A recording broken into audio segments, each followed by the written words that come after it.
irmãos, Tiago capítulo 4, encerrando a nossa participação nessa abençoada conferência aqui em Portugal. Saudamos os irmãos e também aqueles que nos escutam, acompanham através da internet, em qualquer parte do mundo onde porventura estejam. Tiago capítulo 4, nós, se o tempo permitir, queremos fazer a exposição de todo o capítulo 4 e talvez a primeira parte do capítulo 5, porque nós entendemos que é a continuação ou está essa primeira parte do capítulo 5 está ligada ao capítulo 4. E antes de entrarmos na exposição do texto, vamos apenas relembrar algumas coisas a respeito desta carta. Tiago escreveu com dois objetivos em mente, conforme vimos na nossa primeira exposição. O primeiro era confortar a igreja, aqueles irmãos que estavam passando por muitas e variadas provações e dificuldades. Essas provações vinham das perseguições sofridas provavelmente da parte dos judeus. A carta foi escrita muito cedo na história do cristianismo, provavelmente ainda não havia perseguições da parte dos romanos, coisa que só vai acontecer na década de 70. Então, como geralmente se coloca Tiago um pouco antes, aí na década de 50, alguns, outros na década de 60, é incerto, de qualquer maneira, ou 50 ou 60 ainda é cedo para as perseguições romanas. Então, provavelmente perseguição dos próprios patrícios, dos judeus. Eu digo patrícios porque os destinatários de Tiago são cristãos judeus espalhados pelo Império Romano. A gente sabe que são judeus porque no capítulo 2, no verso 2, Tiago diz assim: se, portanto, entrar na vossa sinagoga. Então, isso pode significar duas coisas. Primeiro, que Tiago está usando o termo sinagoga no sentido sinagoga, e a tradução pode ser uma tradução da palavra hebraica kahal, para ajuntamento. Então, ele está falando de maneira genérica, né? Então, poderíamos traduzir aqui, se, portanto, entrar no vosso ajuntamento. Então, mas essa seria a única vez no Novo Testamento em que igreja, a palavra igreja, ou a ideia de igreja, seria expressa através desse ajuntamento, ou sinagoga. Ou então, Tiago está usando o termo no sentido em que ele era usado mesmo no judaísmo cristão. Os primeiros cristãos judeus, eles copiaram muita coisa das sinagogas para a sua liturgia. E os seus cultos, ao contrário do que se pensa, eles não seguiam a liturgia do templo, mas o culto da igreja primitiva seguia a liturgia da sinagoga, porque a liturgia do templo era vista como simbólica, particularmente os sacrifícios e o trabalho dos levitas, e havia se encerrado com Cristo Jesus. Os primeiros cristãos foram buscar na sinagoga a inspiração para o culto cristão. Tanto é que nas liturgias mais antigas que nós temos das sinagogas, nós encontramos uma semelhança muito grande com a liturgia da igreja primitiva, que constava de cânticos, de oração, pregação da palavra. A diferença é que os cristãos trouxeram para o seu culto a celebração dos sacramentos, não é? Ou das ordenanças, como o batismo e a ceia do Senhor, coisa que não se fazia, naturalmente, nas sinagogas. Mas, de qualquer maneira, a inspiração vinha da sinagoga. Então, é possível que os cristãos, os judeus convertidos ao cristianismo, durante muito tempo chamavam as suas igrejas de sinagogas, porque, inclusive, era assim que eles eram vistos, como um ramo do judaísmo. Levou algum tempo até os judeus e os próprios romanos perceberem que o cristianismo era maior do que o judaísmo. Mas, a princípio, pensava-se que era uma seita do judaísmo. Quando os romanos descobriram que o cristianismo não era uma seita do judaísmo e que era uma coisa muito mais perigosa, já era tarde demais. O cristianismo já tinha chegado na casa de César. E poucos séculos depois, eles tinham que proclamar o cristianismo como a religião oficial do Império Romano. Mas quando eles abriram os olhos, já era tarde. Mas antes disso, era visto como um ramo do judaísmo. Então, é nesse sentido que provavelmente Tiago diz aqui: quando entrar na vossa sinagoga. Era a reunião dos cristãos judeus, que era ainda chamada de sinagoga, porque a carta é escrita muito cedo na história, talvez uma das primeiras a serem escritas E eu estou dizendo tudo isso para tentar entender que tipo de dificuldades eles estariam passando. E as perseguições, então, eram provavelmente dos patrícios judeus, que nunca aceitaram muito que o Messias era Jesus Cristo. Então, um objetivo da carta era confortar aqueles cristãos que vieram do judaísmo e que estavam sendo perseguidos pelos seus próprios patrícios, além de dificuldades relacionadas com opressão econômica, doenças e uma série de outras coisas. Sobre isso nós vimos o capítulo 1. Mas também Tiago escreveu essa carta com o objetivo de advertir a igreja, corrigir a igreja num ponto fundamental. É que aqueles irmãos não estavam colocando em prática os ensinamentos que já tinham recebido.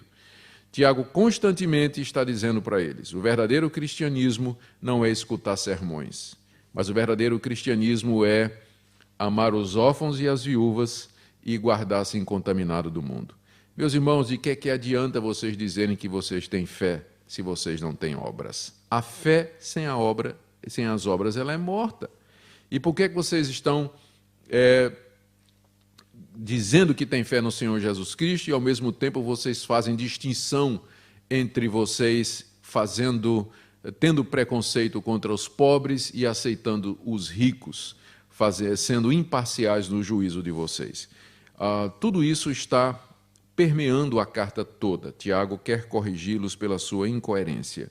E uma das coisas que Tiago combate na atitude daqueles irmãos é o que nós chamaríamos de mundanismo, que seria uma atitude de amar o mundo ou viver de acordo com o padrão ou os padrões do mundo. O mundo aqui entendido não como o universo, a criação de Deus, esse é um dos sentidos da palavra no Novo Testamento, mas mundo como sendo o sistema de valores daquelas pessoas que não criam em Deus ou não se sujeitavam à revelação de Deus e que viviam em aberta rebelião contra Deus. Esse tem sido um eterno problema na igreja. A separação entre a igreja e o mundo, ela nem sempre tem sido clara no decorrer da nossa história. Há períodos em que essa separação fica muito clara. E a igreja, então, ela aparece com todas as suas cores. Ela é muito bem delineada em contraste com o mundo. A sua maneira de ser, os valores, a sua orientação, o seu propósito, fica muito clara a diferença entre a igreja e o mundo. Mas, às vezes, essa diferença parece não existir. Os cristãos se comportam exatamente como o mundo, estão ocupados com as mesmas coisas que o mundo está ocupado, e, portanto, eles se tornam ineficazes, eles não têm o que dizer ao mundo. Estranhamente, a igreja só tem podido falar ao mundo na sua história quando a diferença entre os dois se torna clara. E aí, então, é que ela tem alguma coisa a dizer. Senão, ela se amolda ao mundo, ela se conforma com esse século, nas palavras de Paulo em Romanos capítulo 12. E aí ela deixa de ser profética, ela deixa de ser sal, ela deixa de ser luz, e não tem absolutamente mais nada a dizer o mundo. Os crentes estão preocupados com os confortos desse mundo, em conseguir a sua subsistência financeira, e procurar, então, coisas materiais, ou tomar atitudes que são absolutamente idênticas àquela do mundo. Se você pensa que esse é um problema da Europa secularizada, está muito enganado. Tiago já estava enfrentando esse problema no início do cristianismo. Ele se mostra mais agudo em algumas situações, mas sempre existiu. O mundanismo sempre foi um problema. Algumas pessoas pensam que o mundanismo é quando os jovens da igreja botam um brinquinho na orelha, ou um piercing no nariz, ou uma tatuagem, ou se vestem assim de maneira desleixada, ou escutam música do mundo. Então eles acham que aquilo é mundanismo. Ora, você pode usar paletó e gravata, ter o cabelo curto, fazer a barba todo dia e ser completamente mundano no seu coração. O mundanismo não tem tanto a ver com usos e costumes, de acordo com a Bíblia, mas é mais uma atitude. É mais uma atitude. E é o que Tiago denuncia aqui, e eu queria ver com vocês hoje, primeiro, com o propósito, primeiro, de nos examinarmos a nós mesmos, e segundo, para que nós tenhamos como ajudar as nossas ovelhas, o rebanho que Deus nos colocou. Eles estão em contato com o mundo frequentemente mais do que nós, e boa parte de nós alguns de nós se dedica ao trabalho exclusivamente pastoral, eclesiástico, e perdemos contato com o mundo e o seu funcionamento. Mas as nossas ovelhas, elas estão em empregos, elas estão em universidades, estão em escolas, estão em contextos, estão em famílias onde há descrentes. Então a tentação do mundanismo sempre é muito grande. E nós precisamos estar preparados para dar uma resposta. Nesse texto aqui, Tiago explica, em primeiro lugar, o que é o mundanismo, qual é a sua origem, depois, como nós devemos fazer para nos livrar do mundanismo, e, por fim, ele dá 3 exemplos de atitudes mundanas. Vamos, então, começar com a definição de mundanismo, a sua origem, que vai aí do verso 1 até o verso 4. De onde procedem guerras e contendas que há entre vós? De onde, senão dos prazeres que militam na vossa carne? Cobiçais e nada tendes, matais e invejais e nada podeis obter. Viveis a lutar e a fazer guerras, nada tendes porque não pedis. Pedis e não recebeis, porque pedis mal, para esbanjardes em vossos prazeres. Infiéis, não compreendeis que a amizade do mundo é inimiga de Deus? Aquele, pois, que quiser ser amigo do mundo, constitui-se inimigo de Deus. Aqui nesses 4 versículos iniciais, Tiago nos diz algumas coisas a respeito dessa atitude que ele chama de amizade ao mundo. Primeiro, que ela é a origem de todos os conflitos na existência humana. Verso 4, de onde procedem guerras e contendas que há entre vós, de onde senão dos prazeres que militam na vossa carne. Os prazeres que militam na vossa carne. Militar é um verbo que Paulo tirou, é claro, da linguagem de guerra. São prazeres que fazem guerra na vossa carne. Então, é claro que Tiago não tem a ideia de que o pecado e os prazeres pecaminosos, eles estão intrinsecamente ligados à nossa carne. Carne aqui não deve ser entendida como o tecido que cobre o nosso esqueleto, mas se refere à nossa existência mundana como um todo, à nossa existência aqui nesse mundo. A própria realidade da existência humana. Ela é chamada, às vezes, de carne no Novo Testamento. E a nossa existência, ela é assaltada, a nossa existência pecaminosa, vulnerável, marcada pelo pecado, ela é assaltada por prazeres. Alguns desses prazeres, eles são positivos e eles são prazeres lícitos. O prazer de comer, por exemplo, o prazer de descansar, o prazer de ver uma obra de arte, de escutar uma boa música, o prazer sexual, que foi Deus, inclusive, que nos deu.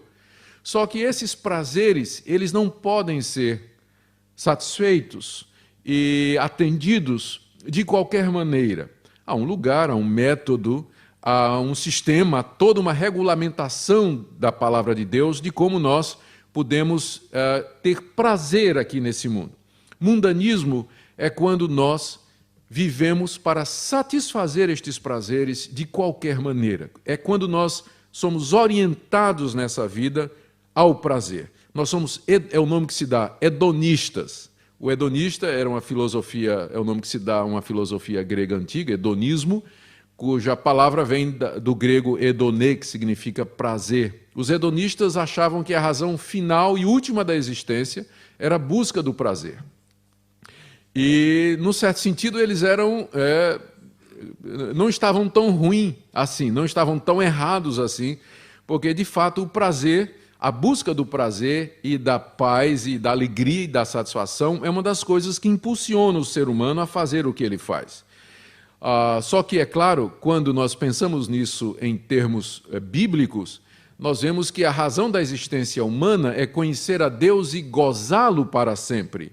Nosso prazer maior é Deus e obedecer a sua palavra, e o nosso deleite maior são as realidades espirituais. Então, enquanto que o prazer em si ele não é pecaminoso, todavia, quando ele vira um fim em si mesmo, e ele se torna a razão da nossa existência aqui, e ele é entendido ou buscado à parte de Deus, que é a fonte maior da alegria e do prazer e do gozo do homem aqui na terra, ele se torna a causa do mundanismo. É isso que é ser mundano. é buscar esse fim principal do homem nos prazeres aqui desse mundo, quando de fato gozar a Deus, conhecê-lo e gozar a sua presença, o seu benefício, esse sim é o fim correto. Então, quando uma pessoa está dirigida para esses prazeres que fazem guerra na nossa existência, querendo ser atendidos, então é daí que procedem as guerras e contendas, porque as pessoas estão dispostas a tudo para satisfazer estes prazeres. E aí elas começam a guerrear, porque frequentemente o meu prazer ele vai implicar no desprazer de outro. Para que eu seja feliz, eu vou ter que pisar em alguém. Para que eu obtenha aquilo que eu desejo, eu vou ter que passar a perna em alguém, vou ter que enganar alguém ou entristecer alguém. Então, na busca desenfreada da satisfação dos prazeres, que é o que caracteriza o mundo, aí é que vem as guerras e as contendas. E aqui está a origem de todas as guerras e contendas que há no mundo. E isso é porque elas nunca vão parar, porque organizações como a OEA ou a ONU, ou estas grandes organizações mundiais que tentam promover a paz entre os homens e entre as nações, elas não sabem qual é a raiz do problema. A raiz do problema é a natureza pecaminosa do homem, dirigida para o egoísmo e a satisfação pessoal.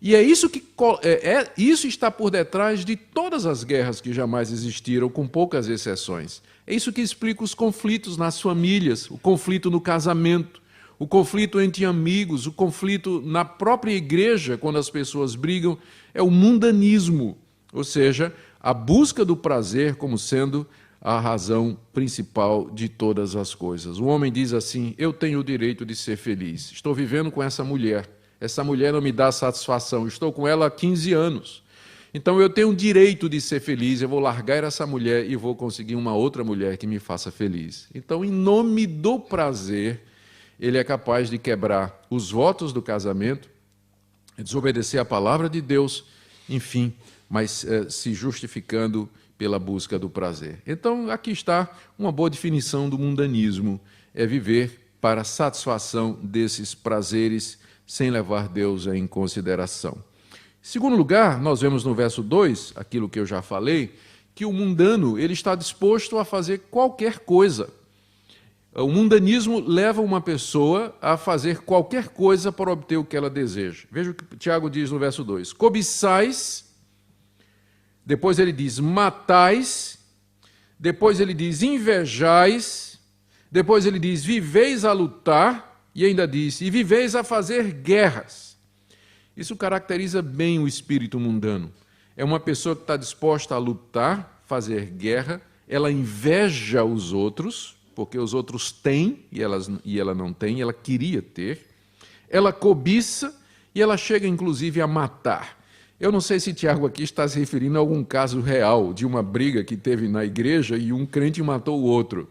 Eu sei que no Brasil eu conheço uma história em que isso chegou muito perto, não é que 2 presbíteros brigaram numa reunião do conselho, um pegou o tijolo que segurava a porta e o outro pegou a cadeira. E foram brigar mesmo com tijoladas e cadeiras, e foi preciso separar os 2 presbíteros, não é que entraram numa briga. Então, não sei se Tiago aqui está se referindo a uma situação real, provavelmente não. Ele está apenas usando o que se chama de um exagero de linguagem, dizendo assim, vocês estão dispostos até a matar para satisfazer os prazeres de vocês. Tal o mundanismo que está no coração de vocês. O mundano, ele é capaz de tudo. Ele briga, ele faz guerra, ele luta para obter tudo aquilo que ele deseja. Só que, em terceiro lugar, Deus frustra com frequência os seus planos. Cobiçais e nada tendes. Matais e invejais, nada podeis obter. Viveis a lutar e a fazer guerras, nada tendes, porque não pedis. Deus com frequência frustra os desejos do mundano. Até quando ele consegue o que ele queria, ele não fica satisfeito. Nunca é suficiente. O coração dele sempre está querendo mais. Por isso é uma pessoa conflituosa, uma pessoa que provoca rixas, contendas, discussões. O mundanismo tem sido a fonte de todos os problemas que nós encontramos na igreja, nas famílias e no casamento. É o egoísmo em busca da satisfação dos prazeres pessoais. Em quarto lugar, o mundanismo impede as orações. O mundano, uma das características do mundano é que ele não consegue orar. Veja o que Tiago diz no verso 3: pedis e não recebeis. O mundano até ora, não é? Porque se ele frequenta uma igreja ou está dentro de uma igreja cristã, nasceu ali ou é membro desta igreja, ele aprendeu que pode pedir a Deus. Então ele pede, mas não recebe. Deus não costuma atender às orações dos mundanos. Por quê? Porque diz aqui, porque pedem mal. Uma das condições para que nós sejamos atendidos por Deus nas nossas orações, primeiro é que nós oremos, e segundo, que nós oremos da maneira correta, que nós busquemos aquilo que está de acordo com a vontade de Deus. Quando nós pedimos coisas, na linguagem de Tiago, para gastarmos ou para estragarmos ou esbanjarmos em nossos prazeres, então Deus de fato não nos responde. O mundano, quando ele ora, a oração do mundano você reconhece logo. Está cheia de eu, para mim, o que é meu, por favor, eu. O tempo todo ele está pensando em si. Ele raramente ora pelos outros, raramente ele pede a felicidade dos outros, ele é o objeto e a preocupação das suas orações. Ele está preocupado com sua própria felicidade e ele vê Deus simplesmente como aquele que tem a obrigação de satisfazer as suas necessidades e aquilo que ele precisa. E aqui nós já sabemos o resultado de orações assim: pedis e não recebeis, porque pedis mal para esbanjardes em vossos prazeres. A quinta coisa que Tiago nos diz a respeito do mundanismo é que ele nos coloca em inimizade direta com Deus. Infiéis, não compreendeis que a amizade do mundo é inimiga de Deus? Aquele, pois, que quiser ser amigo do mundo, constitui-se inimigo de Deus. Aqui nesse versículo, pela primeira vez, Tiago usa a palavra mundo, e no contexto, então, dá para perceber que o que ele quer dizer com ser amigo do mundo é ter esse tipo de atitude que ele descreveu nos versos anteriores, de viver para os prazeres, viver a lutar com as pessoas para conseguir estas coisas e até querer usar a Deus para obter estas coisas. Então é isso que caracteriza a vida do mundo, de pessoas que de fato não conhecem a Deus e cujo Deus é o próprio ventre. Tiago diz que esse tipo de atitude nos torna infiéis. Aqui na minha tradução está infiéis, literalmente no grego, adúlteros e adúlteras. Tiago chama de adultério espiritual. E, de fato, o mundanismo é o pior dos adultérios, porque quando um crente é mundano, ele é culpado de dormir com o inimigo do marido. Que uma mulher adultere, nós compreendemos, mas ela adulterar com o inimigo do marido é requintes de crueldade. É requintes de crueldade. E é exatamente isso que Tiago está dizendo aqui. Ele chama os mundanos de adúlteros, porque eles estão dormindo com o inimigo de Deus, que é o mundo. Vocês não sabem que a amizade do mundo é inimizade contra Deus, que os dois são irreconciliáveis. Irreconciliáveis. O mundo está em constante inimizade diante de Deus. Não existe neutralidade, como disse Lutero. O homem é uma besta, ou ela está montada por Deus ou pelo diabo. Mas não tem neutralidade, assim, um campo cinzento de neutralidade. O mundo se coloca em constante inimizade contra Deus. A carne não está sujeita à lei de Deus, diz Paulo em Romanos 8, e nem, na verdade, pode estar. A mente natural não se sujeita a Deus. Nós somos, por natureza, filhos da ira, como os demais também. Então, o mundo, entendido como esse conjunto de valores, esse sistema de valores, de gostos, de maneira de ser dessa humanidade sem Deus, está em oposição a Deus, à sua palavra, ao seu espírito, à sua vontade e ao seu evangelho. Quando nós vivemos como pessoas do mundo, e no caso aqui, vivemos para nós mesmos, vivemos para os prazeres desse mundo, nós nos tornamos inimigos de Deus. Meus irmãos, nós já temos inimigos demais. não é? Mas nós os enfrentamos, porque se Deus é por nós, quem será contra nós? Mas, irmãos, e se Deus for contra nós? Quem será a nosso favor? O mundanismo faz com que Deus se vire contra nós. Se vire contra nós, porque ao querermos ser amigos do mundo, nós nos constituímos em inimigos do próprio Deus. Vejam com que seriedade Tiago trata esse assunto. Com frequência, nós esquecemos de que esse tipo de atitude ela está por detrás da falta aparente de bênção. Às vezes nós pensamos, por que o meu trabalho não está dando certo? E eu sei que há uma série de razões, algumas justificam plenamente, mas antes de colocar a culpa no mundo ou a culpa em qualquer outra coisa ou numa metodologia, nós devemos nos perguntar se de fato não é o próprio Deus às vezes que está contra nós, por causa da nossa atitude mundana e por causa da nossa falta de cristocentricidade, de viver para a glória de Deus e ter nele o nosso maior deleite. Agora a pergunta então é, como é que eu faço para me livrar desse espírito mundano? Como é que eu exorcizo esse espírito mundano? Como é que eu expulso? Como é que de fato eu deixo o mundanismo para trás? A resposta de Tiago está aí nos versos de 5 a 10 que eu vou ler agora. Ou supondes que em vão afirma a Escritura, é com ciúme que por nós anseia o Espírito que ele fez habitar em nós? Antes ele dá maior graça, pelo que diz, Deus resiste aos soberbos, mas dá graça aos humildes. Sujeitai-vos, portanto, a Deus, mas resisti ao diabo, e ele fugirá de vós.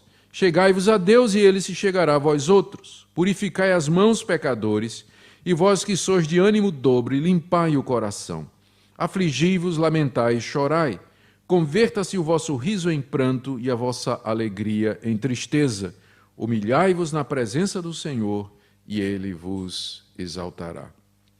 Aqui Tiago dá àqueles cristãos o caminho para sobrepujar aquele espírito de mundanismo.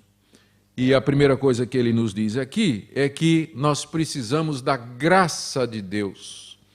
A graça de Deus é maior do que esse espírito mundano. E Deus dá essa graça aos humildes. Ele a nega aos soberbos, mas ele concede essa graça aos humildes. Eu, nesse sentido, gostaria de sugerir uma tradução alternativa aqui para os versos 5 e 6. Literalmente, no verso 5, está dito assim, ou supondes que em vão afirma a Escritura, é com zelo que anseia o Espírito que ele fez habitar em nós. É com zelo, ou com ciúme, que anseia o Espírito que ele fez habitar em nós. Na minha tradução, os tradutores bíblicos fizeram duas adições ao texto. Eles colocaram a expressão por nós, aí a frase ficou, é com ciúme que por nós anseia o Espírito. Essa expressão por nós não está no original, foi colocada pelos tradutores e mudou um pouco o sentido. E em seguida eles colocaram Espírito com E maiúsculo. Vocês sabem que no grego não tem letras maiúsculas ou minúsculas. A palavra Espírito é pneuma e tanto se refere ao Espírito de Deus quanto ao Espírito humano, quanto a espírito como no sentido geral, até espíritos malignos, a palavra é a mesma, pneuma, e o pi que começa não é maiúsculo. Então, para saber se é o Espírito de Deus ou o Espírito humano, os tradutores precisam estudar o contexto. A dificuldade é que nós não encontramos no Antigo Testamento nenhuma passagem que justifique Tiago dizer que isso está na Escritura. Supondes que em vão afirma a Escritura. Aonde? Não tem nenhuma passagem do Antigo Testamento que o Espírito Santo anseia por nós com ciúmes. O Espírito que ele fez habitar em nós. Além do mais, o verso 6, se essa é a tradução, o verso 6 fica sem sentido, porque diz, antes ele dá maior graça. Vocês sabem qual é a interpretação tradicional dessa passagem, que é provavelmente a que você já deve ter feito também. Tiago está dizendo no verso 5 que o Espírito Santo que Deus fez habitar em nós fica com ciúmes quando nós somos mundanos. Não é? Porque nós somos de Deus. E quando nós começamos a namorar o mundo, o Espírito Santo fica com ciúmes. Mas se isso é interpretação, qual o sentido do verso 6? Antes, ele dá maior graça. Esse antes estabelece um contraste. Entre quê? Fica sem sentido. E se nós lermos de outra maneira, que é possível ler gramaticalmente? Se em vez de espírito com E maiúsculo, nós entendermos espírito humano com E minúsculo e tirarmos o por nós, que foi colocado aí pelos tradutores, a frase ficaria assim: é com zelo que anseia, que cobiça, pode ser essa tradução, o espírito que ele fez habitar em nós. Aqui seria uma referência ao fato de que o Espírito que Deus fez habitar em nós, ele cobiça com grandes ciúmes, com grandes desejos estas coisas mundanas. E agora a coisa faz mais sentido, porque aqui é uma referência à queda do homem e o que aconteceu com seu espírito. Depois da queda, esse espírito passou a cobiçar e desejar as coisas do mundo com grande intensidade, com zelos. Portanto, vocês acham que é em vão? Então, o ponto é esse. Tiago diz, olha, vocês acham que é em vão o que a Bíblia diz? Que o espírito humano cobiça estas coisas com veemência? A Bíblia não diz isso em vão. A coisa é muito forte. Agora vem. Antes, porém, verso 6, Deus dá maior graça. A graça de Deus, todavia, é maior do que essa cobiça do espírito humano, do que esses desejos pecaminosos. Deus dá uma graça maior do que esses desejos. Pelo que diz, e ele cita Provérbios 3:34, Deus resiste aos soberbos, que são os mundanos, arrogantes, mas dá graça aos humildes. O que nós precisamos é a graça de Deus, porque essas paixões, como diz a Escritura, e ela não diz isso em vão, são paixões tremendas. O espírito humano, ele cobiça estas coisas violentamente.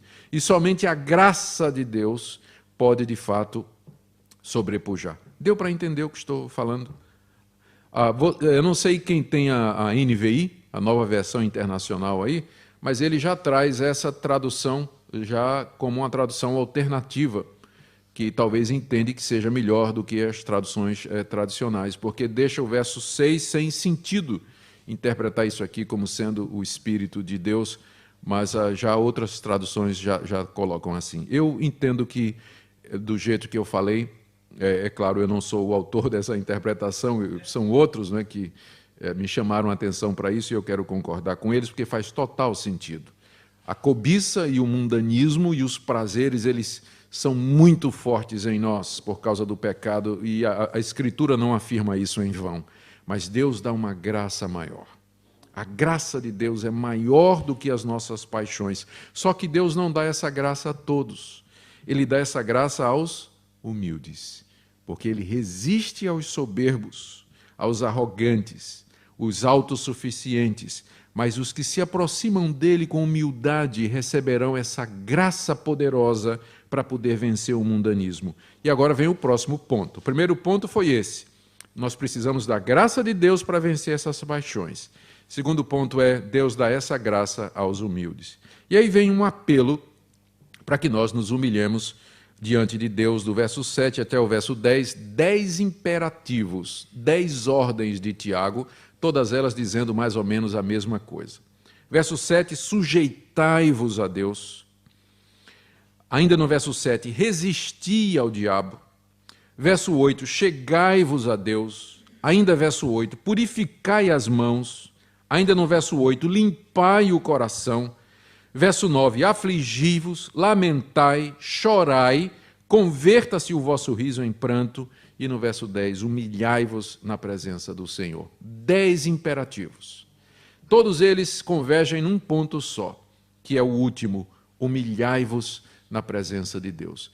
O que é que Tiago está dizendo àqueles irmãos? Primeiro, eles têm que se sujeitar a Deus, verso 7. Eles têm que se colocar em sujeição à vontade de Deus, ter a Deus como fim maior nessa vida, em vez de os seus prazeres. Segundo, eles têm que resistir ao diabo, e aqui Tiago faz uma ligação entre o mundanismo e o diabo. Quem é que está por detrás do espírito mundano? Quem é que usa o mundo para distrair os crentes, para enredá-los com as coisas desse mundo, para ocupá-los com estas coisas, para levá-los a viver a vida inteira buscando estas coisas e deixando Deus em segundo lugar? É o diabo.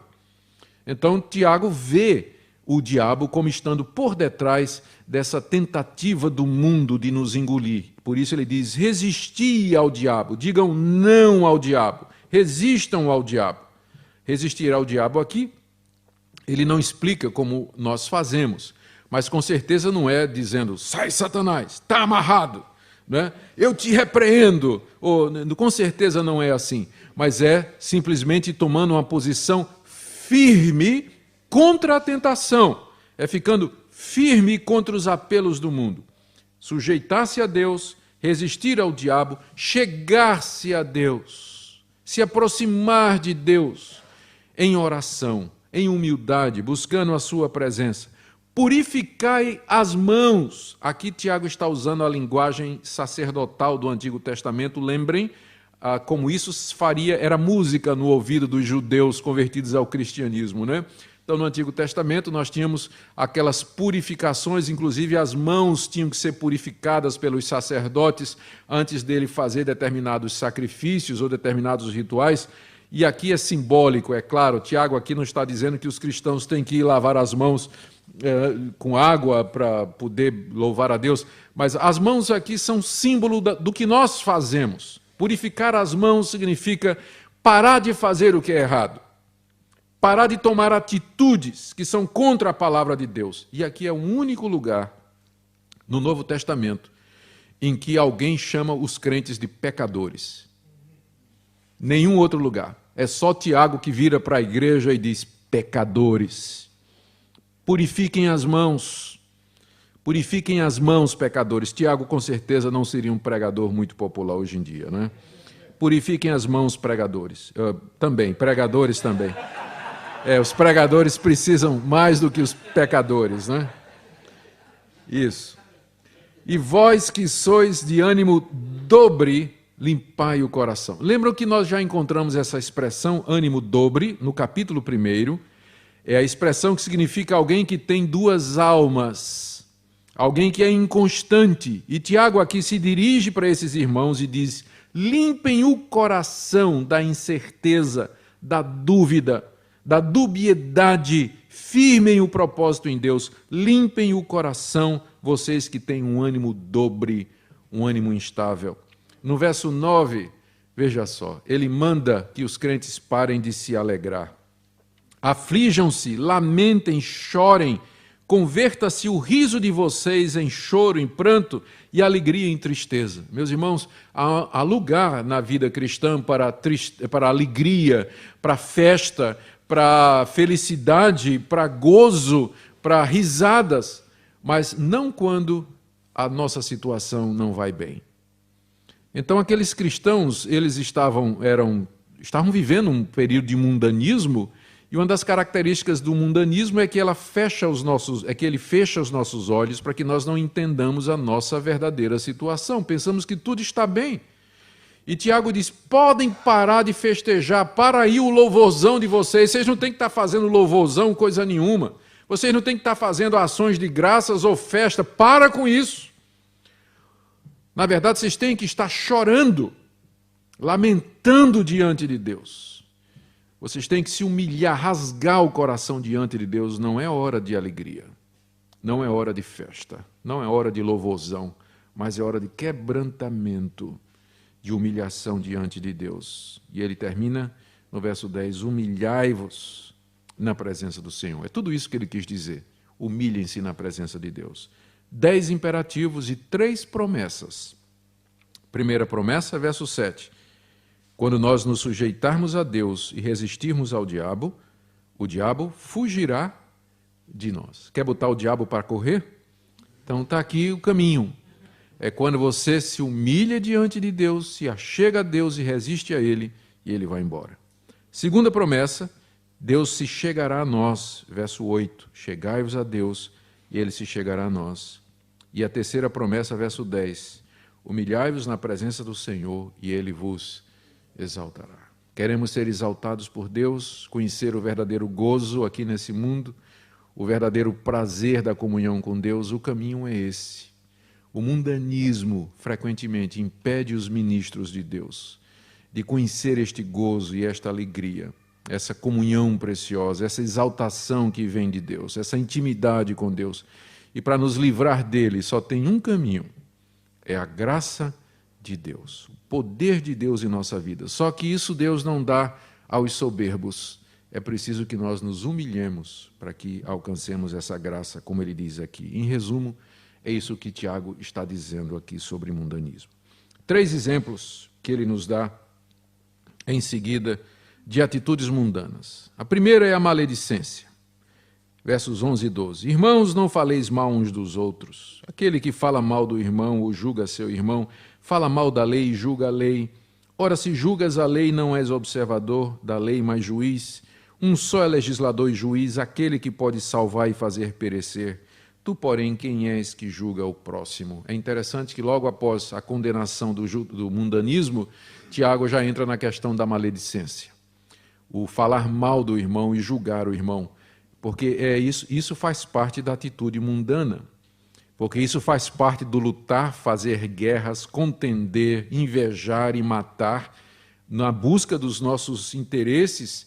Para consegui-lo, nós frequentemente julgamos os irmãos e falamos mal dos irmãos, porque queremos destruir a sua reputação, a sua eficácia, a sua importância, para que nós assumamos o seu lugar ou para que nós tenhamos alguma vantagem. Então isso é típico do mundanismo, a maledicência que nos torna juízes dos irmãos e absolutamente mundanos. A segunda atitude que ele condena está no verso 13 a 17.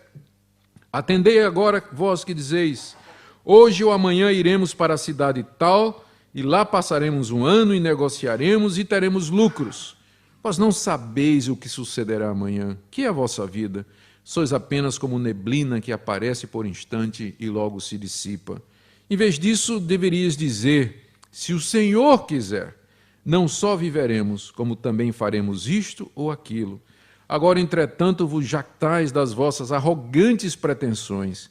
Toda jactância semelhante a esta é maligna. Portanto, aquele que sabe que deve fazer o bem e não faz, nisso está pecando. Essa segunda atitude aqui é também típica do espírito mundano que frequentemente invade as nossas igrejas e a vida dos nossos irmãos, dos membros das nossas igrejas. Não é pecado planejar o futuro. Não é pecado fazer plano.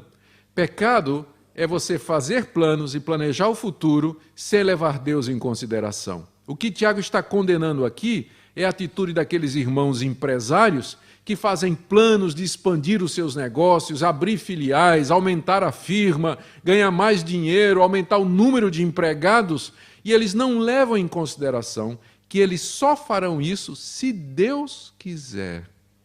Se Deus permitir. Eles deveriam dizer, se Deus quiser e se Deus permitir, nós faremos isto e faremos aquilo. O mundanismo é exatamente isso. É quando os membros das nossas igrejas ou quando nós fazemos planos para o futuro como se Deus não existisse. Como se não dependesse dele. Como se não dependesse da sua mercê e da sua graça a realização desses planos. Tiago diz assim, o que é a vida de vocês? Vocês hoje, é como um vapor que hoje existe e amanhã é lançado no forno. Isso nos lembra a parábola que o Senhor Jesus contou daquele rico que não tinha mais onde guardar, o rico insensato não tinha mais onde guardar os seus tesouros e disse, eu vou destruir todos os meus armazéns, vou construir maiores. E aí vou dizer à minha alma, tens à tua disposição bens para todo o futuro, come, bebe e regala-te. E Deus lhe disse, louco, essa noite pedirão a tua alma, e o que tens preparado para quem será? Esse é o espírito clássico do mundanismo, é viver e fazer planos como se Deus não existisse. Isso às vezes pega em nós, até pastores, pregadores, pecadores que nós somos. Frequentemente nós nos encontramos fazendo planos, organizando o futuro dos nossos filhos, o futuro do nosso ministério, e nós nem levamos Deus em consideração. Às vezes, no final, depois de termos planejado tudo, é que nós chegamos e dizemos: Deus, dá um visto aqui, tá? Coloca a tua rubrica aqui, autorizando e dizendo que tu estás de acordo. Tiago diz que isso é uma pretensão demoníaca e diz que quem sabe fazer o bem e não faz, nisso comete pecado. O que seria o bem aqui? Que pecado de omissão é esse? É não levarmos Deus em consideração. Meus irmãos, as nossas ovelhas com frequência precisam aprender a viver coram Deo, na presença de Deus. Tudo na vida é diante de Deus, o negócio delas, o trabalho delas, o estudo delas, tudo que elas fazem é coram Deo, expressão latina que significa na presença de Deus. Temos que ensinar isso para eles. A última atitude aqui denunciada por Tiago é da impiedade dos ricos, a busca das riquezas. Quer alguma coisa mais mundana do que isso? Atendei agora, ricos, chorai lamentando por causa das vossas desventuras que vos sobrevirão. As vossas riquezas estão corruptas e as vossas roupagens comidas de traça, o vosso ouro e a vossa prata foram gastos de ferrugens, e a sua ferrugem há de ser por testemunho contra vós mesmos, e há de devorar como fogo as vossas carnes, tesouros acumulastes nos últimos dias. Eis que o salário dos trabalhadores que ceifaram os vossos campos, e que por vós foi retido com fraude, está clamando, e os clamores dos ceifeiros penetraram até os ouvidos do Senhor dos Exércitos. Tendes vivido regaladamente sobre a terra, eis o mundano. Tendes vivido nos prazeres, a mesma palavrinha usada lá no início do capítulo 4. Tendes engordado o vosso coração em dia de matança, tendes condenado e matado o justo, sem que ele vos faça resistência. Aqui nessa passagem, Tiago descreve o típico mundano, o homem que vive para os prazeres, para engordar o seu coração. E para fazer isso, ele passa por cima de tudo e de todos. Como ele é rico e poderoso, ele oprime os seus empregados, oprime os assalariados, torce o seu salário, não paga o que deve. Enquanto isso, ele vai acumulando, vai acumulando. Esse é o espírito mundano, meus irmãos. Tiago aqui não está descrevendo um crente. Eu não penso que aqui ele está descrevendo um cristão. Ele está descrevendo o homem do mundo e trazendo um alerta a respeito do homem do mundo. O que ele está condenando aqui é quando nós cristãos vivemos como pessoas do mundo, pessoas assim, nos nossos negócios, no tratamento com os nossos subordinados, na hora de fazer relacionamentos financeiros com as pessoas, na hora de olhar para a vida e ver que o alvo da vida é simplesmente viver nos prazeres, viver regaladamente, engordar o coração, acumular riquezas. Tiago diz que estas riquezas serão testemunha no dia do juízo contra nós. Elas se levantarão no dia do juízo como testemunha de acusação. Ele diz que estas pessoas estão engordando o coração para o dia de matança. Não é a ironia disso tudo? Eles estão lá se banqueteando, mas na verdade, em português brasileiro, nós dizemos eles estão cevando o boi. Cevar o boi é você engordar um boi, não é? Você pega um boi, um porco, você começa a dar comida para ele, e ele vai engordando, vai ficando cada vez mais nédio, aí ele diz, puxa, meu patrão gosta de mim, porque está me dando tanta comida, só que o patrão está esperando o dia em que vai... Então a figura aqui é do rico engordando o coração dele para o dia da matança, aquele dia em que Deus então vai executá-los. Deus está cevando o mundano, ele está engordando os ímpios para aquele dia em que finalmente ele vai fazer justiça e juízo nesse mundo.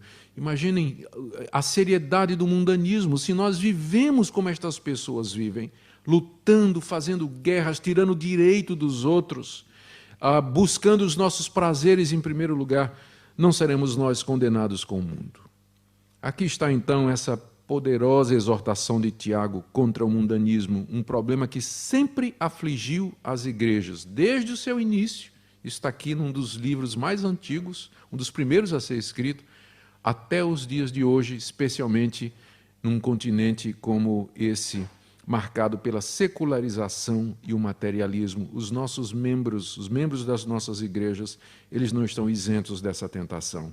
E é nosso dever como pregadores, pecadores, primeiro examinar o nosso coração, a nossa vida, e em seguida ajudar os nossos membros a buscar a graça de Deus para se humilhar diante dele e viver nesse mundo de maneira digna. Deus abençoe o ministério de vocês, irmãos.